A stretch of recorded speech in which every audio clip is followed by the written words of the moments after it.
Ouais les gars, je crée mon propre média Camille en bref. Il y aura des trucs journalistiques, des trucs constructifs avec mes potes, des trucs intéressants, t'as capté. Tout le monde pourra mettre son opinion en commentaire, t'as vu. Et je vous laisse tout de suite avec ma première vidéo. Salut les gars, ça dit quoi? C'est ma première vidéo, t'as vu, donc tranquille. Aujourd'hui, vidéo sur le Hollandais volant, Johan Cruyff, pour ceux qui n'avaient pas capté. C'est un peu le gars en avance sur son temps. On dit même qu'il a changé le visage du football à jamais. Sur la sphère foot, il a marqué tout le monde. Par sa vision du jeu qu'est le foot et son style inimitable. Il a été la pièce maîtresse d'une équipe unique, les maudits Pays-Bas de 74. En bref, les Pays-Bas en Coupe du Monde, c'est 3 finales jouées, 3 finales perdues. Mais l'équipe qui va nous intéresser aujourd'hui, c'est celle de 74, les Pays-Bas de Johan Cruyff.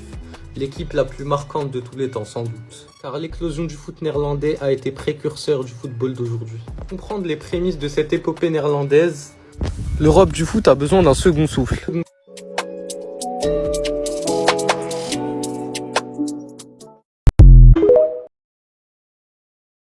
C'est parti pour la partie 2.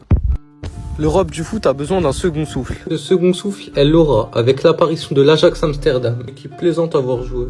Tout s'en trouve bouleversé, on a un moment clé, un tournant. Sous Rinus Michels, un tacticien hors pair en avance sur son temps, l'Ajax va gagner 3 Ligues des Champions d'affilée. Du coup, au printemps 74, les Pays-Bas montrent les crocs, t'as vu? C'est pour ça qu'ils vont se qualifier haut la main pour l'été 74 en RFA. Ils vont arriver tranquilles et vont aborder sereinement le mondial et mettre un gros 9-0 à la Norvège en match de préparation. Et pourquoi cette équipe est tant mythique? Pour son style unique, ça c'est clair. On compose en 4-3-3 où tout le monde attaque et tout le monde défend. Un jeu offensif basé sur le mouvement continu et la permutation des postes des joueurs. Tout le monde participe à tous les moments du match, même le goal volant. T'avais aussi un pressing de chien de la casse et une polyvalence surnaturelle de tous les joueurs. Bref, un football brutal, désorganisé mais spectaculaire, car des joueurs de grand talent, il y en a dans cette équipe. T'inquiète même pas que des joueurs comme Barry Hulshoff, Ruud Krol ou encore Johan Niskens ne sont pas là pour amuser la galerie, moi je te le dis. Niskens c'est un élément moteur, c'est un milieu comme on en voit aujourd'hui, des Gundogan, des Musiala, et c'est le premier relanceur et l'organisateur de cette équipe. Il va marquer 5 buts durant cette Coupe du Monde et terminer deuxième meilleur buteur de la compétition. L'équipe utilise les espaces comme personne et va passer tranquillement les phases de poule. Avec 2 victoires 2-0 et 4-1 respectivement contre l'Uruguay et la Bulgarie et un match nul 0-0 contre la Suède. C'est pas là qu'ils vont marquer les esprits parce qu'ils vont battre 3 prétendants au titre suprême au second tour. 4-0 contre l'Argentine avec un doublé de Cruyff, un but de Rep et un but de Krol. Puis 2-0 contre la RDA.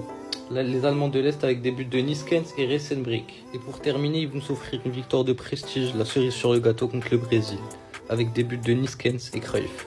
10 buts marqués, 0 encaissé, c'est hallucinant. Mais aux grandes dames des supporters, ils butent en finale au profit de l'autre de la compétition, la RFA. C'est bizarre parce que ça avait commencé sur les chapeaux de roue. Au bout de 2 minutes, t'as Cruyff, il accélère, il est découpé dans la surface et Niskens, il transforme le penalty. 1-0 balle au centre et la RFA n'a encore même pas touché le ballon, t'as vu. Par la suite du match, le rythme s'avérera trop élevé pour des Pays-Bas souffrants et ils pourront plus suivre. Et ils vont manger un 2-1 qui va leur faire très mal à la tête. En bref, en 2 semaines, les Pays-Bas ont ébloui la planète foot et pas que. Et ils ont montré la voie d'un football plus spectaculaire et plus attractif pour les spectateurs. Voilà, c'était le premier épisode de la saga des grandes équipes qui ont marqué le foot. Let's go!